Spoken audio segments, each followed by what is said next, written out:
With each new character being released in Honkai Star Rail, there comes a time where you have to sit down and make the decision, do you really need this character? After playing since the launch of the game, I've been through countless different experiences, I've acquired so many different characters, damage dealers, supporters, buffers, debuffers, sustainers. You can go down the entire list. Aventurine is just another character, he's a sustainer. I don't need to pull him. I shouldn't pull him. I mean, like, come on, I have Fushuan, I have Luocha, why would I need another sustainer? But, hold on a second, I mean, he's such a cool character, he's a gambling man, he's just like me, I love taking risks. Surely this would mean that we're like two peas in the pod, maybe the gacha luck is on my side. All it takes is one pull, right? No, what am I saying? I can't, no, I shouldn't. This isn't right. Why would I want another sustainer? You know, fine, let's just try out his trial. Surely that'll be enough to just convince me that he's not necessary. He's just a shielder. I have a Japar that he can get the job done easy. Wait a second, this is kind of fun. The follow-up attacks, the little snap he makes, his ultimate, all the noises, they just sound so appealing. Maybe just 110 pull, it couldn't hurt, right?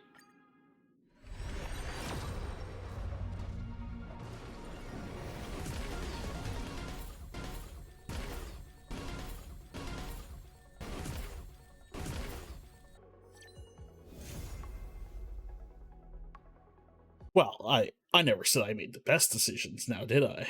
There comes a feeling of freshness when it comes to pulling for a character like this. It's almost as if you see one thing and you're like, man, I wish this could be more like this. Aventurine brings its competitors into play and you get the best of everything they have to offer. March is able to grant a shield to a party member while also then being able to use follow-up attacks when a shielded ally is attacked. Then comes Japar's ultimate, the shield that never falters. It's such an amazing ultimate, it looks cool, it's got a different scaling of it focusing on defense, but it's on an ultimate. I've got to work to get that shield back, and sometimes it just doesn't feel like it's enough. Come Aventurine, the man just walks in here and says, hey, let's start the battle fully shielded up. Oh yeah, I can also reapply it with my skill. It's stackable too, what do you think? Oh, don't worry about your skill points, pal. With the snap of these fingers, all our problems are solved. We're taking the best of both worlds from these sustainers and putting them into one unit. One of the bigger selling points for Aventurine comes with his capabilities of being able to deal some damage. For a sustainer, his numbers are actually pretty good. Being that he is a sustainer, gaining blind bet, which are his stacks to trigger his follow-up attacks, is quite the great gimmick. It crossed my mind quite a few times with shielding having such an important role with his kit. How would reapplying it start to add up? If we were just to consider that the idea of spamming his skill to reapply his shield, this starts to make him a much worse character. Tying shield replenishment from the follow-up attacks that he triggers, albeit it is a lower amount than using his skill, it's actually such a neat concept and lets his entire kit play together with the idea of getting these stacks and then attacking to also increase his sustainability. Not to mention his bingo trace, which allows for him to pair up well with other follow-up attackers to get up to 3 blind bet stacks for each of his turns if they use a follow-up themselves. And his ultimate, honestly, it's probably one of my favorites to use in the game. I love that it has a bit of a gambling mechanic to it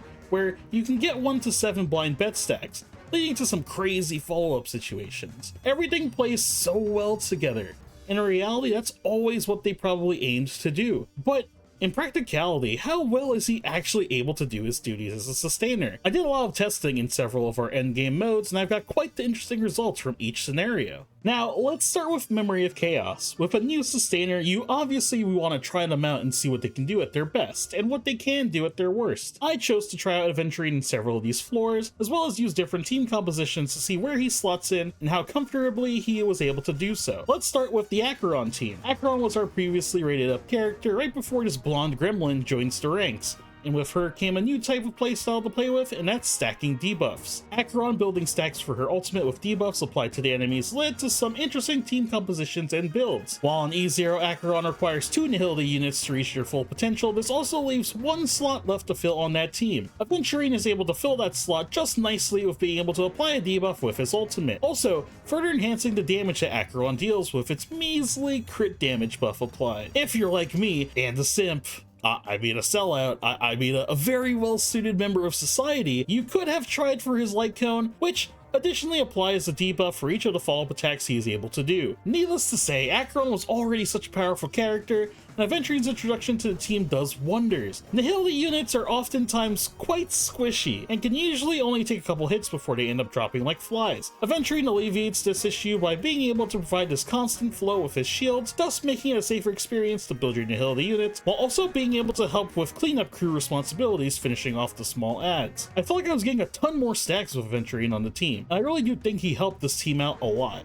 The follow-up team was actually really good feeling as well. Topaz and Ratio synergized well already, and with Aventurine added into the mix, it improves their functionality so much more. Aventurine being able to hit the targets allows for Numby to advance forward, leading to more damage overall, also providing more debuffs from his ultimate, and alongside with having his light cone, you're able to deal with Ratio's requirements for his debuff cap as well. With Aventurine being a pretty SP positive support, running him on speed boots in this team was what I preferred as well, because it refreshes his bingo trace leading for the follow-up so your teammates do have more of an impact as well. Also, that gorilla enemy, it's like perfectly designed to be messed with this team. Reflecting his bottles, putting a defense down, and also having an imaginary and fire weakness, it's kind of beautiful if you think about it. I talked about it a lot in the previous video, but Aventurine really was the missing link that I felt was needed for these newer enemies. This pure fiction was not like one of the greatest for Aventurine, but it still felt like a ton of fun to bring him around. Typically in a pure fiction experience, I always concerned myself less about survival and more about speed. If you run members that are capable of doing damage and supports who boost them up even further, you could outpace that damage. Aventurine, on the other hand, brings that extra bit of security with sustainability, while also being able to dish out a decent bit of damage. And there's just something so satisfying with dropping so many coins on so many waves of enemies. I think it might just be my brainworms in my head popping off, but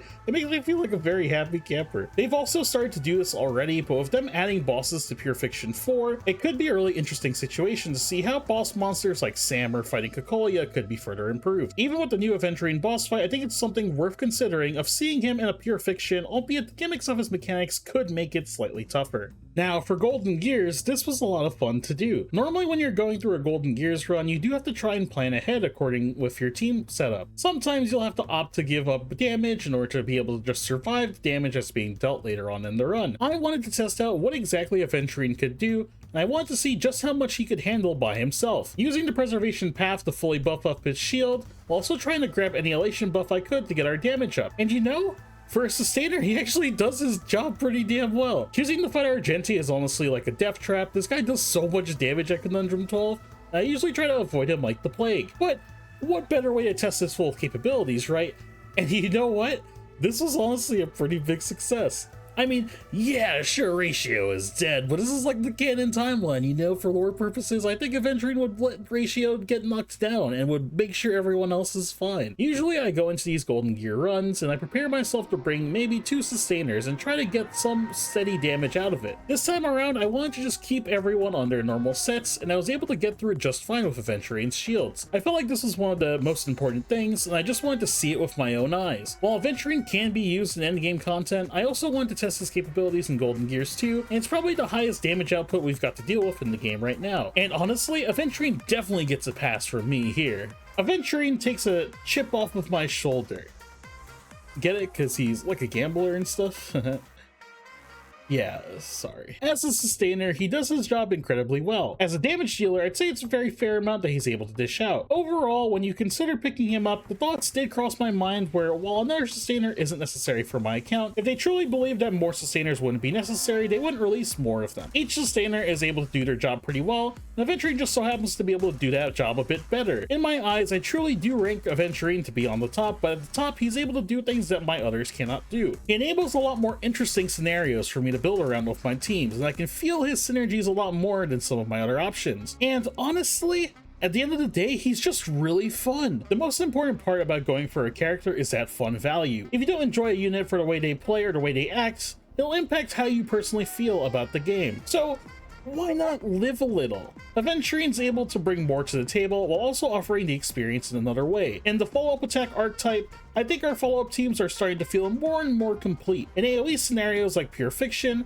or more single or blast target focused scenarios like Memory of Chaos, Aventurine can be slotted into them just fine. A true jack of all trades, if I do say so myself. And hey, if anyone's got any say in it, Aventurine takes no losses, and he's a winner in and out of all. At the end of the day, I do think he was worth summoning for. I really do feel that my enjoyment of the game has risen more because Aventurine feels a lot more interactive to play with than other sustainers. Having to consider more options that come with his blind bet stacks, maybe having to consider using his skill to raise the shields up more, praying that the serotonin hits that I get from using his ultimate starts to click more and more as I gamble for more blind bet stacks. There's so much more fun feeling capabilities in his kit, and it really does make the combat experience seem that much more fun, leaving me wondering what's next for the puzzle that is follow-up attacks, and what could allow for more of a connect together with the other characters. So far we're 2 for 2 with the IPC being follow-up attack members, so hopefully the other Stonehearts are able to live up to their name and give us that same experience as well. And that's all I've got for this video. I wanted to make more of a character review type video this time around. Guides are a lot harder to do since so many people already make great guides. I feel really passionate with a lot of characters in these games, and I feel like showing that in these kinds of videos adds up a lot more and gives an experience of seeing it from my own perspective. Appreciate you all for taking the time to watch the video.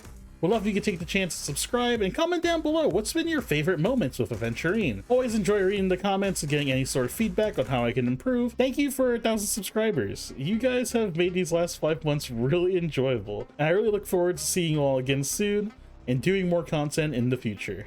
Till next time, peace.